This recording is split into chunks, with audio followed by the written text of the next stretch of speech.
Welcome to my humble abode, your go-to channel for skincare. I'm not a professional and I don't claim to be one. I am just a girl who is crazy over skincare. So guys, in today's video, we are going to find out if Nakolwethu sunscreen is worth its hype. I have had some requests here on YouTube to review the sunscreen, and I've also really seen it trend on Instagram. So of course, I am here to tell you if she is worth your Mandelas. So this is a proudly South African brand, given the name of course. It is an SPF 30 and it is a chemical sunscreen. So we don't expect any white casts, just some skincare schooling. Mineral sunscreen is what actually gives you the white cast. Chemical sunscreen, however, will not leave a white cast. So we're gonna get into her formula, dissect that formula, find out what I think about the formula, and then we're gonna do a try on haul. Just some info on purchasing. I got this off Takealot for 132 Rand. You can get it directly from the brand and that's 90 Rand, and delivery is 60 Rand, so in total it costs you 150 Rand. So for me it made sense to get it off Takealot because I could just purchase other things that I required and I got free delivery. So first on the list we have octocrylene. This is a chemical sunscreen filter that gives you UVB protection. It is a very photo-stable sunscreen agent, meaning that it does not degrade as fast as other sunscreen agents when exposed to sunlight. Despite being very photo-stable, it is not a very strong filter for UVB rays on its own. The next sunscreen agent we're seeing is homosolate. Homosolate also gives you UVB protection, but it is not a strong UV filter. It's usually included because it is a liquid and it helps to dissolve other hard to solubilize powder sunscreens. Then there's octinoxate, and this is another old school chemical filter that gives you UVB protection. But octinoxate is not a very photo-stable chemical sunscreen. We're seeing avobenzone in this ingredient list. It is a globally available sunscreen agent that gives you proper UVA protection. Finally, we're seeing that UVA protection come in. Whilst avobenzone does give you a good protection against the UVA range, it is not very photostable and degrades quickly in sunlight. This is a classic reason as to why you should be reapplying your sunscreen.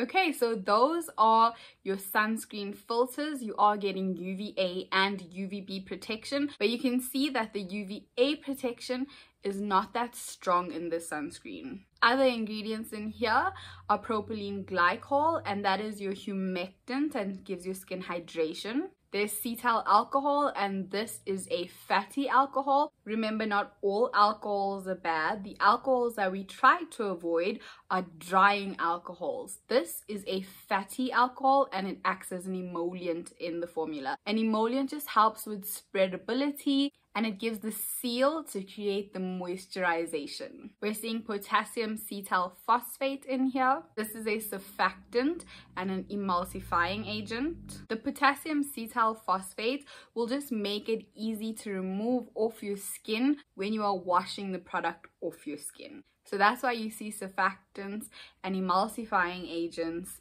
in your leave-on products sometimes. There's glycerin, obviously a favorite because it is skin identical and it gives your skin hydration and nourishment. Yep, we're going through the whole ingredient list. We're really dissecting this one today. Next we're seeing sorbitan monosterate. This helps water to mix with oil. Polysorbate, that is a surfactant and emulsifier again. Phenoxyethanol and ethyl hexyl glycerin. These are your preservatives in the formula. Potassium hydroxide dimethicone, and this is to adjust the pH level within the product. Then we've got vitamin E and some stabilizing ingredients. See, that wasn't too bad. Lucky that ingredient list was not incredibly long. Next, we're going to do a bit of a try on, and then I'm going to give you my overall thoughts on the formulation as well as the experience. As you can see, she's coming out quite nicely. Let's take a bit. She is creamy but she's not incredibly thick. I don't have any foundation or anything like that on. I've only got eye makeup. So let's get straight in.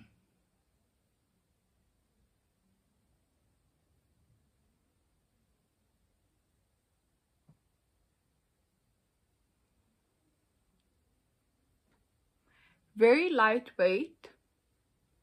She spreads in really easily.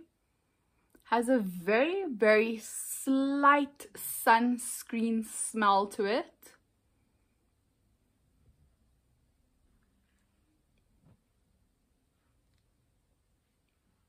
As you can see, she glides on beautifully. And of course, you can see the difference. This side of my skin is really glowing. Okay, so let's go for my final thoughts. From a formulation perspective, I'm very happy that you're getting UVB and UVA protection. Unfortunately, the UVA protection is not very, very strong. So that means that you definitely have to reapply the sunscreen. You cannot just put the sunscreen on in the morning and leave it on the whole day, especially if you're at a window or if you are outdoors. This needs to be reapplied. And even if this formula did have a photo-stable UVA filter in there, all sunscreens only stay active on your skin for 2 hours. So the maximum amount of protection that you can potentially get from any sunscreen is 2 hours anyway. So you have to reapply. From an experience point of view, it felt so good on my skin. It felt lightweight. I can definitely feel the moisturization and you can definitely see the shine. I have used this for a bit to test it out, and I found that later on in the day, it did dry into my skin quite nicely and the shine did die down. If you have dry skin or normal skin, you're going to absolutely love this. Obviously, I can't speak from an oily person's perspective, but for dry skin, I think that this is really, really stunning. And I know that people who have dry skin love that glow. So then I also got my husband to test this out. He is oily acne prone. His feedback is that he liked the moisture that it gave to his skin. At first, it did feel oily, but for him as well, he felt like it dried down later. It was very comfortable to use. He did, however, feel that on reapplication, his skin started to feel oilier. This moisturizer does say that it's suitable for all skin types, but I think that if it gets really, really hot outside, or if you begin to sweat, the oils from this moisturizer, from the sunscreen filter, as well as from all the other ingredients that we discussed, may not make reapplication that exciting for you if you have oily skin. So I cannot with all my heart and soul and say that an oily person will enjoy this. I can tell you that if you have normal or dry skin, she is really, really gorgeous. To have 75 mils that retail for 90 Rand, I think that the formula is really beautiful. There's no doubt that she is going to be doing the job for you. And of course, if you want peace of mind, knowing that you are getting that UVA protection, you definitely have to be reapplying this a few times during the day. Because remember, UVA is a silent ray. It does damage below your skin surface. It can cause premature skin aging. It causes pigmentation. It gives you sunspots. You want to be protected from UVA rays. So make sure that if you are opting for this, you are not playing on the reapplication. I would say even every hour. And that's it. Those are my thoughts on the Nakolwethu sunscreen. If you've used this sunscreen, let's chat in the comments below and let me know how it's treating you given your skin type. If you are not convinced with this sunscreen, I do have another video that's in the description box below.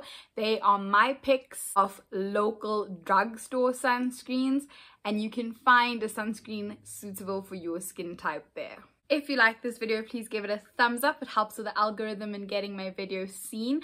If you've gotten this far, then you might as well subscribe to my channel and click on that notification bell so that you can be alerted the next time that I post. I hope that wherever you are well, you are making good choices, and I can't wait to see you again.